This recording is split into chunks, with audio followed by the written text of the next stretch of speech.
Recognized.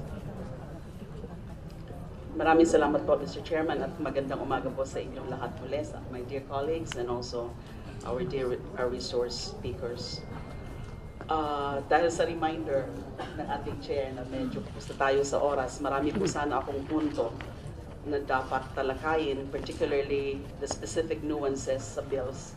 But I realize that perhaps the discussion of the nuances of the pending bills can be deferred to future proceedings of this committee at the committee level or even at a plenary. Pero sa ngayon po, I just want to take advantage also of the presence of our resource speakers. Wala ko ditong kadeba-debate tungkol sa problema ng droga. Wala akong nagdedebate sa ating mga otoridad na ganun na kalala ang problema sa droga. And therefore, there is an urgency and imperative need to address the drug menace in this country. Unang punto po, and I'm not sure who's going to answer this, perhaps si Director General De La Rosa po pwedeng sumagot. Alam niyo po, madalas natin na naririnig mga ilang personalidad at kahit nga ho sa mga interview rin ko rin po sa media na para bang ang sinisisi ng buong problema ngayon sa droga, yung paglala ng problema sa droga ay yung alleged kapabayaan ng dating administrasyon. Yan po ba ang tunay na sentimiento ng ating mga law enforcement agencies? Kasi alam ko naman po na lahat kayo, karamihan sa inyo ay nandyan na sa sarili-sarili niyong opisina o institusyon. Yan po ba ang impression, ang sentimiento ng current dispensation na walang ginawa at naging pabaya ang dating administrasyon? I just feel the need to raise this matter kasi alam niyo naman po lahat na kasama ako sa dating administrasyon. Ganun po ba yon, Director De La Rosa? Your Honor, actually the primary reason why nagkaganito ito lahat, hindi ko masabi na nagpabaya yung previous administration. But this I can tell you frankly, honestly, with all honesty, na nagkaganito ito ngayon dahil the police feels emboldened to do their job. We are more encouraged, we are more motivated to do our job because we have a president that is determined to stop the drug menace. Kaya po, na-unearth po ito lahat ngayon, nagkaalaman na ganito na pala kalala ang sitwasyon ng droga nang nagtrabaho na lang gusto ang police. Hindi po namin sinasabi, I myself is a part of the previous administration dahil police na ako. Nung panahon ninyo, sasabi mo, police na ako noon, alam ko, nag-ooperate din ako ng drugs, but hindi po ganun ka masigasig yung ginagawa namin dahil in the police parlance, we call it buntot mo, hila mo.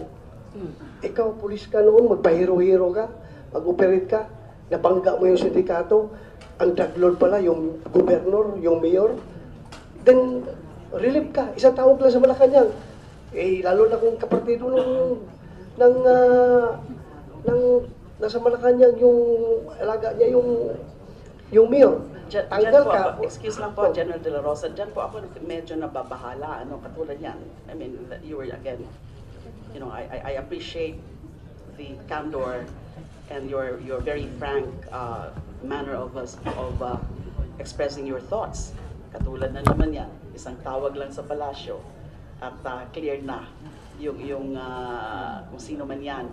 So hindi mo pa dapat, my point ho dito is that, kasi nga, several naman po ang mga relevant agencies or several naman po ang mga law enforcement authorities natin.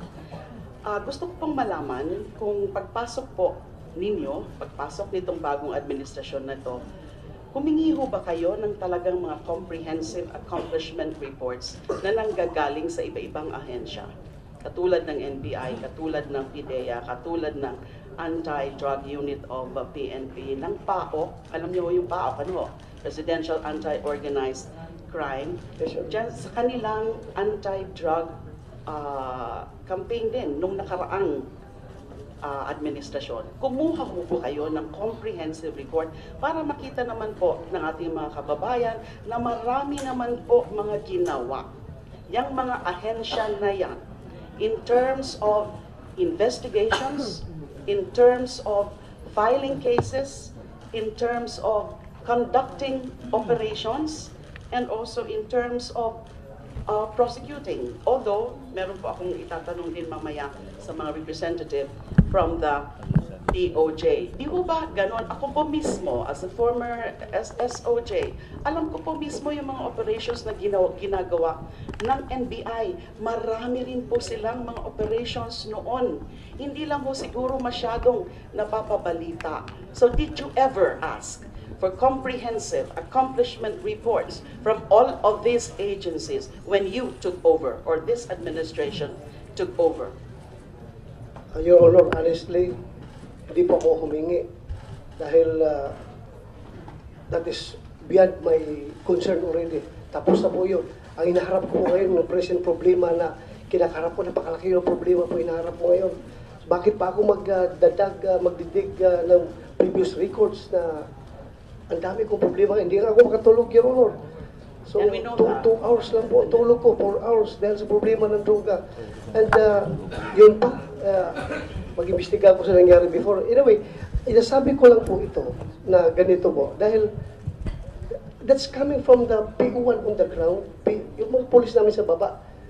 Pag nag-iikot ako sabihin ng mga polis, sir, salamat po sir, ngayon talaga magtatrabaho na kami dahil may presidente tayo na talagang binapakapan tayo. Kaya ganoon na lang po nakikita natin, naglabasan na lahat. Wala pong duda doon, no? Yes, ma'am. Dahil nga sa talagang very focused attention of this administration, it seems to be the singular focus, especially of the president now, to battle or to end the drug menace. Kaya nga ho, lahat ito nauungkat na at ganyan ho ang nangyayari. Kasi compared nga po to the previous administration, hindi naman ho kasi ganon yung naging thrust ng administrasyon na ang dami naman po talaga mga areas of governance na dapat i-address yung dating administrasyon na hindi naman talaga total focus dyan sa problema ng droga. Pero hindi naman po siguro pwedeng sabihin na nagpabaya o walang ginawa yung dating administrasyon. Di ho ba? I agree with you, Your Honor. Marami po kayong ginawa, no? Kasi ngayon, sa singular focus nga ho, sa sobra talaga na passionate na pagtrabaho ninyo, kasama po ang Pangulo, ay ganyan na nga ho ang nangyayari na marami na ho tayong naaalungkat, marami ho tayong nahuhuli, may mga namamatay, but that is another matter. And the difference lang ho kasi with the previous administration, ganun nga ho, wala hong nangyayaring patayan noon na ganyan araw-araw. Wala rin ho yung mga naming and shaming na yan ng dating administrasyon. Yun po ang malaki siguro na diferensya. Pero ang susunod na itatanong, pero you don't have to answer it now, it's just a food for thought. Tama ho ba yung approach na yan o yung strategy na yan, yung violent, the so-called violent war against drugs? Pag-uusapan po natin yan sa Lunes. Na-receive nyo na ho ba yung notice nyo? Yes, Your Honor. Dadating ho ba kayo? I would be very happy to face you on Monday, Your Honor. Thank you. Thank you so much. Next point. Okay. Gusto ko ho sanang tanungin ang bawat agencies tungkol sa mga nagawa nila pero wala ho tayong oras ngayon. Meron lang ho akong tatanungin na isa. I'd like to take advantage of the representatives from the DOJ. Dahil alam niyo po, madalas hong sisihin dyan sa problema ng droga, yung prosecution, yung mga prosecutors. Yes, we admit mababa ho ang conviction rate noon at siguro hanggang ngayon. So I'd like to give, only very briefly, opportunity for DOJ. I think we can ask, is it Senior Deputy State Prosecutor Richard Padulyon? Because, you know, Yusek Erickson is just new. So si Senior Deputy is one of our most competent prosecutors in the DOJ. Now, alam ko po based on first-hand knowledge na maraming challenges and problema ang ating prosecution. Now, we will ask you to submit a document detailing, outlining exactly those challenges which beset the prosecution kung bakit mababa ang conviction rate pagdating sa drugs. But for the benefit of my colleagues, can you at least cite a few major challenges? Thank you, Madam Senator. Morning, Mr. Chairman. Well, first of all, one of the major concerns one of the major challenges that the National Prosecution Service encounters in the handling of drug cases are the shortcuts which are adopted by law enforcement, usually in the gathering of evidence. You know, the prosecutors are only as good as the evidence that it is presented to it or submitted to it. So we cannot manufacture evidence. We can only go by the evidence that is submitted to us by the law enforcement. And certainly there are instances when there are provisions of Republic Act 9165 which are very stringent, no? And to which the courts are very strict, which are constantly being violated. I would like to point out violations of Section 21 of RA 9165 on the matter of chain of custody, the matter of inventory. And this is just one of the major reasons why you have a lot of dismissals, you have a lot of acquittals. The other things would be the shortcuts which are adopted, let's say, in the process of applying for and implementing search warrants. So, in the course of the service of the search warrants, there are certain requirements which are not complied with, and this results to the quashal of the search warrant, and the quashal would mean that there is no, we don't have any strong evidence anymore because the effects, no, the items, the illegal drugs, paraphernalia, the precursors which are seized can no longer be admitted in evidence. These are among the few reasons, no, the legal reasons that the legal challenges that we face. Apart from the fact, Madam Senator, that you're also aware that we have a shortage of prosecutors. If we notice, the raids that have been conducted recently focused on the National Capital Region, Regions 3 and Regions 4. We have a shortage of prosecutors in Regions 3 and Regions 4 for the simple reason that probably private practice is very lucrative and very few people would like to venture and join government service. So the tendency is these regions become dependent also on the available resources that they have. If not, probably they will have to be augmented by the task force. And I guess at the end of the day, we would like to point out also that while we face these challenges, we do not allow these challenges to get the best of us.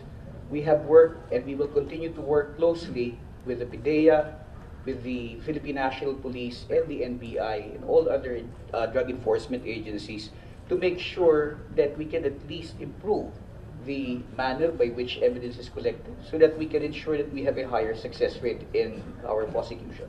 Thank you, SDSP. With the permission of the Senator.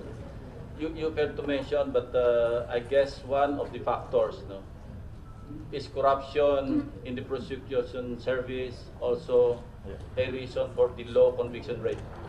Very honestly. Well, sir, I'll be very candid with you, Mr. Chairman. I will not discount the fact that there may be and there will be bad eggs in every institution, and that will not exclude the National Prosecution Service, sir. Thank you.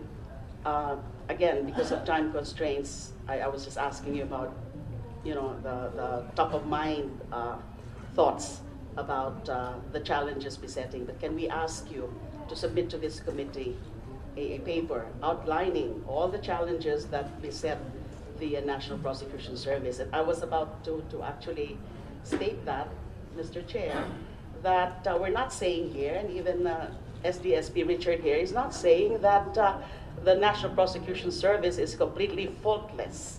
I'm aware of that there are really bad eggs or misfits also within the National Prosecution Service. Ang pinakaklarado ko kasing obserbasyon is that kapag may mga nadidismiss na mga kaso na droga, ay nagtuturuan palagi ang prosecutors tsaka yung mga investigador. So minsan even at my level, hindi ko na alam kung sino ang sinisisi o dapat sisihin. So ang ginagawa ko na lang po noon, I just do it on a case-to-case basis, tinitingnan ko na lang saan pwede o sino dito ang may kasalanan o nagkulang kaya it led to the dismissal of the cases or the acquittal of the accused in the drug cases. Let me get to the next point. Let me go to the next point. Naobserbahan ko rin po noon na sa pag-handle ng mga kaso, halos lahat ng mga high-profile cases and including drug cases, ay nandyan po ang parang the hesitance, the natural reluctance to share intel reports with each other. Lahat naman ho ata ng law enforcement authorities may kanya-kanyang intel units, whether it is embedded within the anti-drug unit itself of that particular agency or isang general intel unit ng ahensya na yan. Isa po yan sa very clear na naobserbahan natin na nagkakaselosan by withholding intel reports. There is this turf war always, and inter-agency jealousy to the extent na pahirapan kapag nag-exchange o kailangan mag-exchange ng intel reports. Ang tanong po ngayon sa pamunuan ng PNP at sa iba rin, meron na ho ba kayong ginagawa para i-address yung problema na yun? Kasi malaking bagay po ang intel reports. Your Honor, every Friday po, meron kaming oversight committee composed of PNP, NBI, PDEA, Dangerous Drugs Board, at pinag-uusapan, pati AAP, Your Honor, pati AAP kasama na doon, pinag-uusapan namin yung progress ng aming anti-drug campaign at intel exchange, nandun na rin po, Your Honor. Sa ngayon po, sa panahon namin siguro, I don't think problema po yung sinasabi mo nga noon na yung isang agency, ang sinishare niya sa kabilang agency, yung basura niya. Yung kami naman, sinishare lang sa amin yung basura. But now, hindi na po basura sinishare namin, puro na po mga valuable pieces of information. Kami po ay halos isang team lang, hindi po wala pong inggitan sa amin, wala pong interagency competition, jealousy, wala na po rin. Good to know that. Yes, Yan na po ang Honor. ginagawa nyo. Pero sana mas lalo nating ma-institutionalize yung intel sharing between and among departments. Kaya kung ako rinaise yan, kasi talaga naman, katulad noon sa NBI, kapag may malaki silang accomplishment, imbis na matuwa yung ibang agencies, hindi ko na lang mapapangalanan kung ano yung agency or agencies na yan, na minsan, they feel like slighted. I do not understand na merong malaking accomplishment ang ibang department or yung ibang agency. The next point, I'm trying to rush. Tungkol naman ho sa mga pag-address ng mga drug dependents.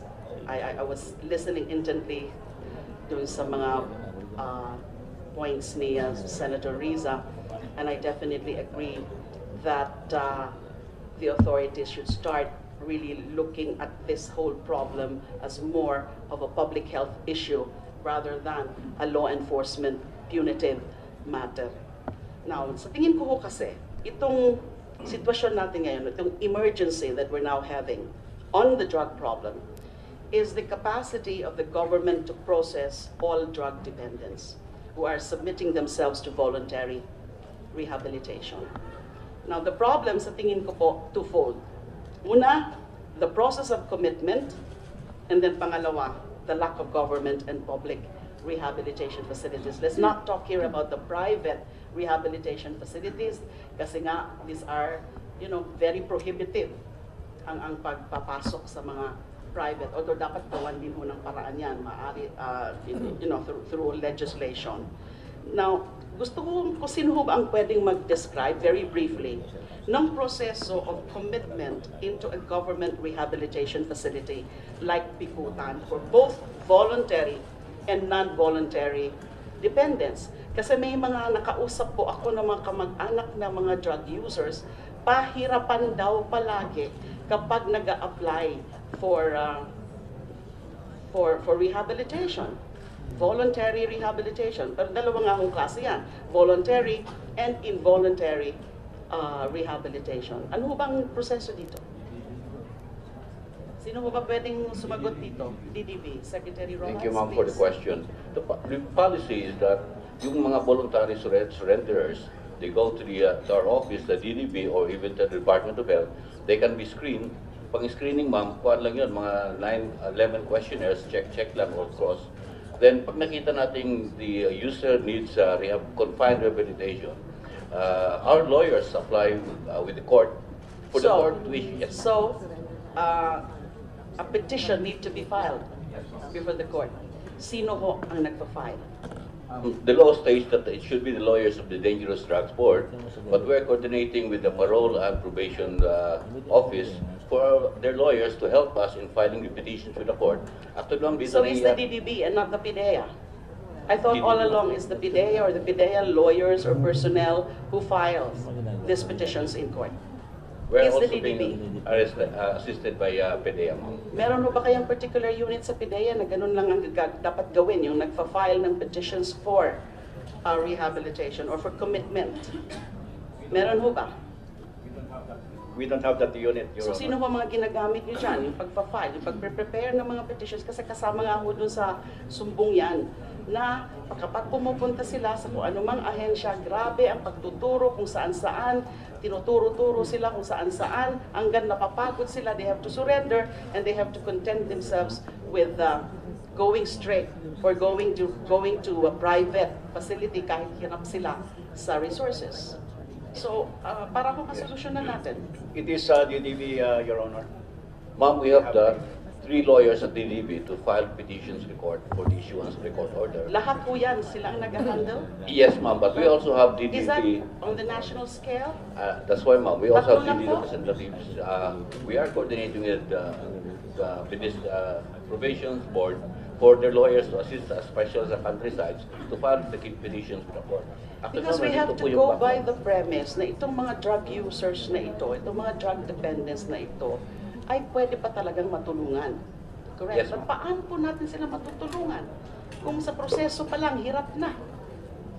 Aside from, the acute lack of physical facilities. In fact, we're proposing for the amendment of Republic Act 9165, tanggalin na po yung mga requirement, ma'am, for the court order, especially those sa voluntary drug rehabilitation. Kasi dito, ma'am, ang backlog eh. Did you propose that already, sir? We are proposing, ma'am, sa amendment. Can you do that immediately so Yes, that we can act on it? Kasi nga, ito nga nangyayari, naggrabe lang We have influx. to incorporate that when we craft the Thank you. law on this, Madam. Thank you. Now, doon naman po tungkol sa yung bill ngayon na itong PRADA that will take over the functions of the DDB and the PIDEA. Of course, I can discuss that with the committee itself. I have certain reservations about it. I need to really go through the nuances of this bill. Ang pinaka-concern ko po kasi yan, mukhang yung bill na yan gives PRADA bureaus supervisory authority over certain departments. So I'm worried about the possible interplay between the functions and the powers of that umbrella office directly under the office of the president with the other agencies. I'm not sure whether the bill intended the PRADA bureaus to be higher than the cabinet level departments. Yun po, although I will raise it with the sponsor of the bill. You're a member of the committee, and We noticed the raids that have been conducted recently focused on the National Capital Region, Regions 3 and Regions 4. We have a shortage of prosecutors in Regions 3 and Regions 4 for the simple reason that probably private practice is very lucrative and very few people would like to venture and join government service. So the tendency is these regions become dependent also on the available resources that they have. If not, probably they will have to be augmented by the task force. And I guess at the end of the day, we would like to point out also that while we face these challenges, we do not allow these challenges to get the best of us.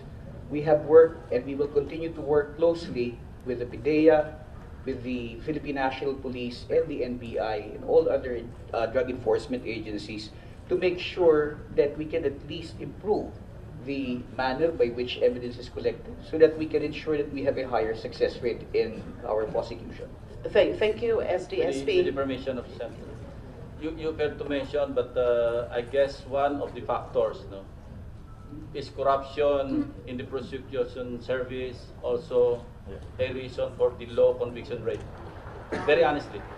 Well, sir, I'll be very candid with you, Mr. Chairman. I will not discount the fact that there may be and there will be bad eggs in every institution, and that will not exclude the National Prosecution Service, sir. Thank you. Again, because of time constraints, I was just asking you about, the top of mind thoughts about the challenges besetting. But can we ask you to submit to this committee a paper outlining all the challenges that beset the National Prosecution Service? And I was about to actually state that, Mr. Chair, that we're not saying here, and even SDSP Richard here is not saying that the National Prosecution Service is completely faultless. I'm aware of that there are really bad eggs or misfits also within the National Prosecution Service. Ang pinakaklarado ho kasing obserbasyon is that kapag ho may mga nadidismiss na mga kaso na droga, ay nagtuturuan palagi ang prosecutors tsaka yung mga investigador. So minsan ho, even at my level, hindi ko na ho alam kung sino ang sinisisi o dapat sisihin. So ang ginagawa ko na lang po noon, I just do it on a case-to-case basis, tinitingnan ko na lang saan pwede o sino dito ang may kasalanan o nagkulang kaya it led to the dismissal of the cases or the acquittal of the accused in the drug cases. Let me get to the next point. Let me go to the next point. Naobserbahan ko rin po noon na sa pag-handle ng mga kaso, halos lahat ng mga high-profile cases, and including drug cases, ay nandyan po ang parang the hesitance, the natural reluctance to share intel reports with each other.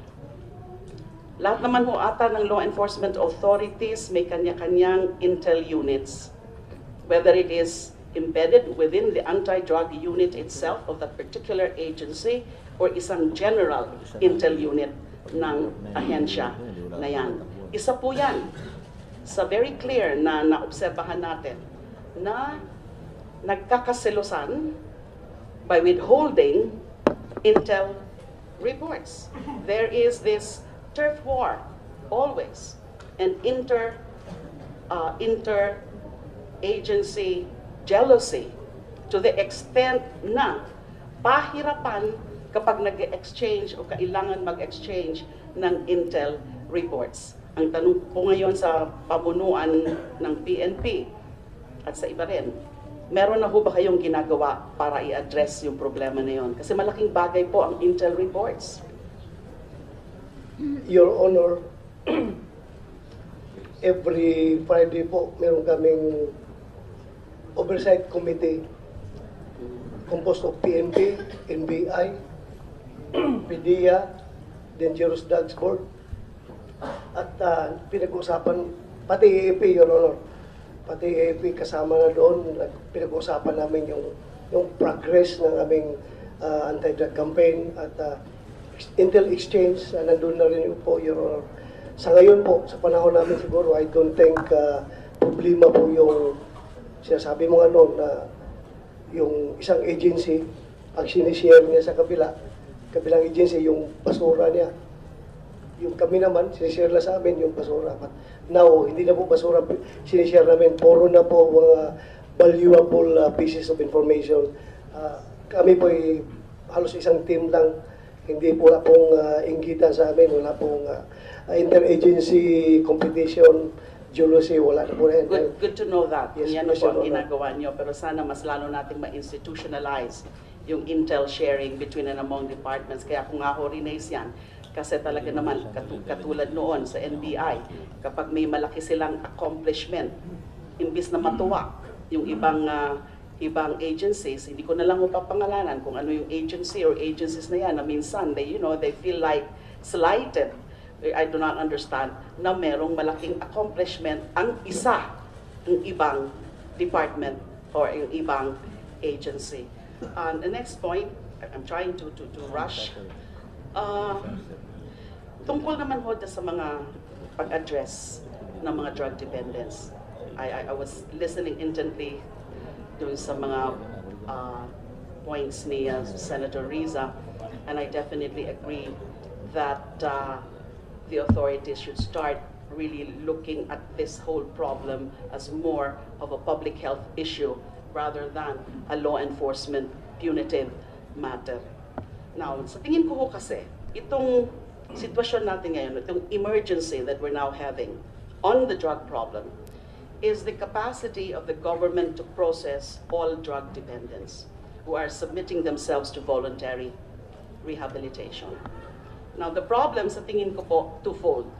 Una, the process of commitment, and then pangalawa, the lack of government and public rehabilitation facilities. Let's not talk here about the private rehabilitation facilities kasi nga, these are, very prohibitive ang pagpapasok sa mga private, although dapat gawan din ho ng paraan yan, maaari, through legislation.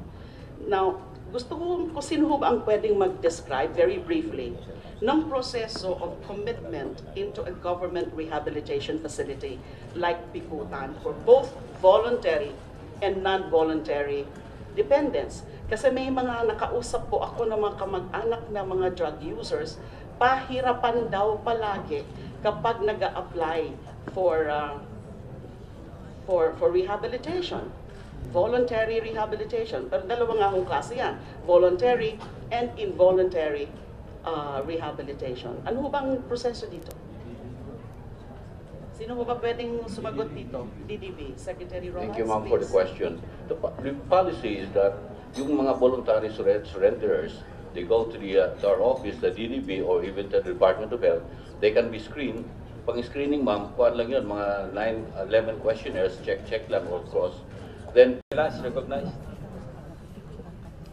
Maraming salamat po, Mr. Chairman, at magandang umaga po sa inyong lahat muli, my dear colleagues and also our resource speakers. Dahil sa reminder ng ating chair na medyo kapusta tayo sa oras, marami po sana akong punto na dapat talakayin, particularly the specific nuances sa bills. But I realize that perhaps the discussion of the nuances on the pending bills can be deferred to future proceedings of this committee at the committee level or even at a plenary. Pero sa ngayon po, I just want to take advantage also of the presence of our resource speakers. Wala ko ditong kadeba-debate tungkol sa problema ng droga. Wala akong nagdedebate sa ating mga otoridad na ganun na kalala ang problema sa droga.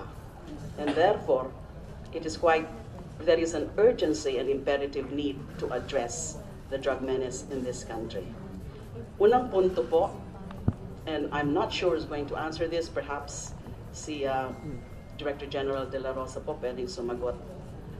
Alam niyo po, madalas natin na naririnig mga ilang personalidad at kahit nga ho sa mga interview rin ko rin po sa media na para bang ang sinisisi ng buong problema ngayon sa droga, yung paglala ng problema sa droga ay yung alleged kapabayaan ng dating administrasyon. Yan po ba ang tunay na sentimiento ng ating mga law enforcement agencies? Kasi alam ko naman po na lahat kayo, karamihan sa inyo ay nandyan na sa sarili-sarili niyong opisina o institusyon. Yan po ba ang impression, ang sentimiento ng current dispensation na walang ginawa at naging pabaya ang dating administrasyon? I just feel the need to raise this matter kasi alam niyo naman po lahat, nakasama ako sa dating administrasyon. Ganun po ba yon, Director De La Rosa? Your Honor,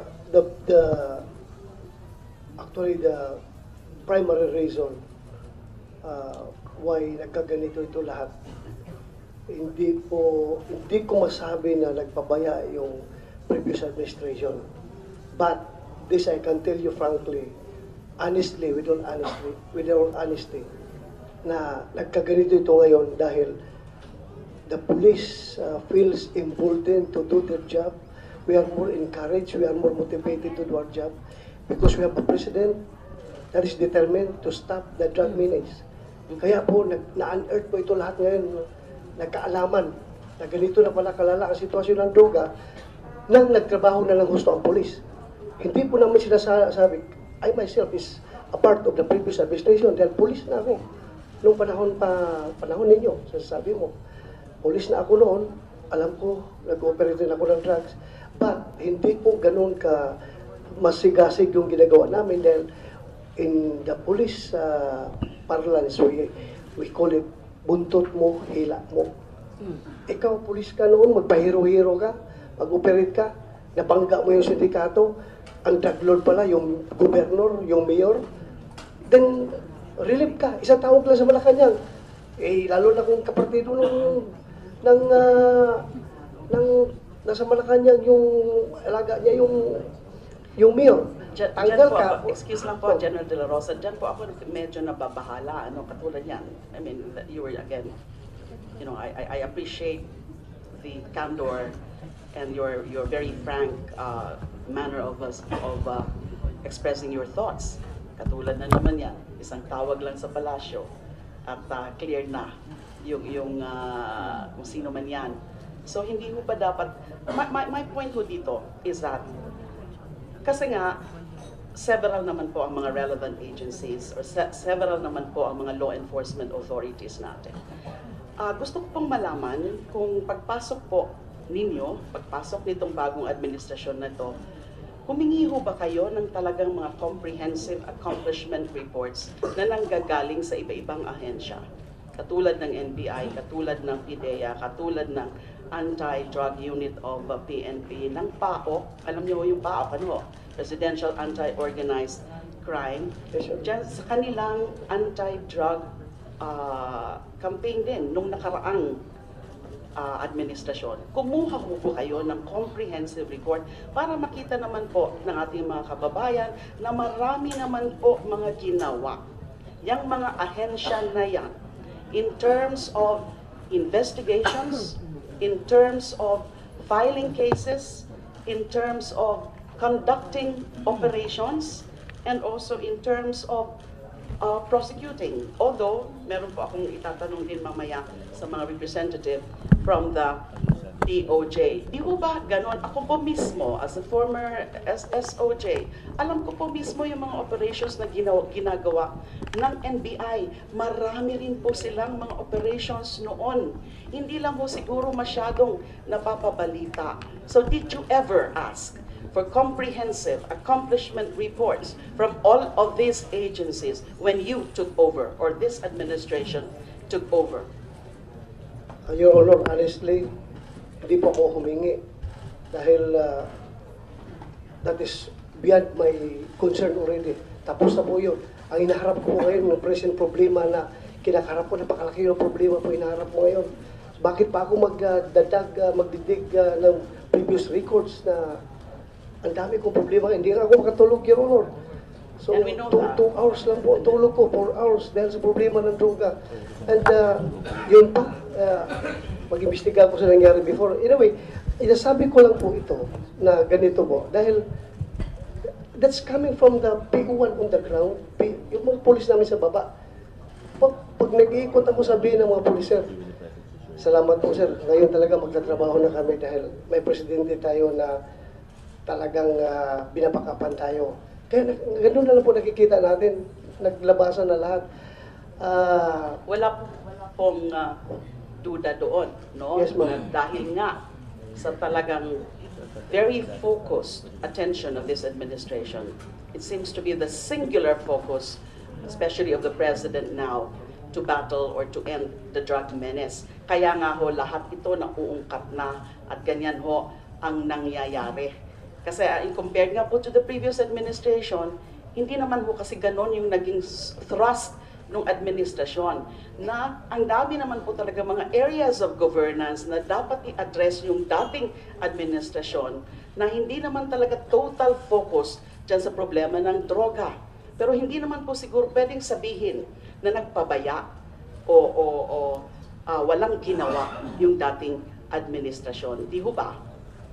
I agree with you, Your Honor. Marami po kayong ginawa, no? Kasi ngayon, sa singular focus nga ho, sa sobra talaga na passionate na pagtrabaho ninyo, kasama po ang Pangulo, ay ganyan na nga ho ang nangyayari na marami na ho tayong naaalungkat, marami ho tayong nahuhuli, may mga namamatay, but that is another matter. And the difference lang ho kasi with the previous administration, ganun nga ho, wala hong nangyayaring patayan noon na ganyan araw-araw. Wala rin ho yung mga naming and shaming na yan ng dating administrasyon. Yun po ang malaki siguro na diferensya. Pero ang susunod na itatanong, pero you don't have to answer it now, it's just a food for thought. Tama ho ba yung approach na yan o yung strategy na yan, yung violent, the so-called violent war against drugs? Pag-uusapan po natin yan sa Lunes. Na-receive nyo na ho ba yung notice nyo? Yes, Your Honor. Dadating ho ba kayo? I would be very happy to face you on Monday, Your Honor. Thank you. Thank you so much. Next point. Okay. Gusto ko ho sanang tanungin ang bawat agencies tungkol sa mga nagawa nila pero wala ho tayong oras ngayon. Meron lang ho akong tatanungin na isa. I'd like to take advantage of the representatives from the DOJ. Dahil alam niyo po, madalas hong sisihin dyan sa problema ng droga, yung prosecution, yung mga prosecutors. Yes, we admit mababa ho ang conviction rate noon at siguro hanggang ngayon. So I'd like to give, only very briefly, opportunity for DOJ. I think we can ask, is it Senior Deputy State Prosecutor Richard Padulyon? Because, you know, Yusek Erickson is just new. So si Senior Deputy is one of our most competent prosecutors in the DOJ. Now, alam ko po, based on first-hand knowledge, na maraming challenges and problema ang ating prosecution. Now, we will ask you to submit a document detailing, outlining exactly those challenges which beset the prosecution kung bakit mababa ang conviction rate pagdating sa drugs. But for the benefit of my colleagues, can you at least cite a few major challenges? Thank you, Madam Senator. Morning, Mr. Chairman. Well, first of all, one of the major concerns one of the major challenges that the National Prosecution Service encounters in the handling of drug cases are the shortcuts which are adopted by law enforcement usually in the gathering of evidence. You know, the prosecutors are only as good as the evidence that it is presented to it or submitted to it. So we cannot manufacture evidence. We can only go by the evidence that is submitted to us by the law enforcement. And certainly there are instances when there are provisions of Republic Act 9165 which are very stringent, no? And to which the courts are very strict, which are constantly being violated. I would like to point out violations of Section 21 of RA 9165 on the matter of chain of custody, the matter of inventory. And this is just one of the major reasons why you have a lot of dismissals, you have a lot of acquittals. The other things would be the shortcuts which are adopted, let's say, in the process of applying for and implementing search warrants. So, in the course of the service of the search warrants, there are certain requirements which are not complied with, and this results to the quashal of the search warrant, and the quashal would mean that there is no, we don't have any strong evidence anymore because the effects, no, the items, the illegal drugs, paraphernalia, the precursors which are seized can no longer be admitted in evidence. These are among the few reasons, no, the legal reasons that we, the legal challenges that we face. Apart from the fact, Madam Senator, that you're also aware that we have a shortage of prosecutors. If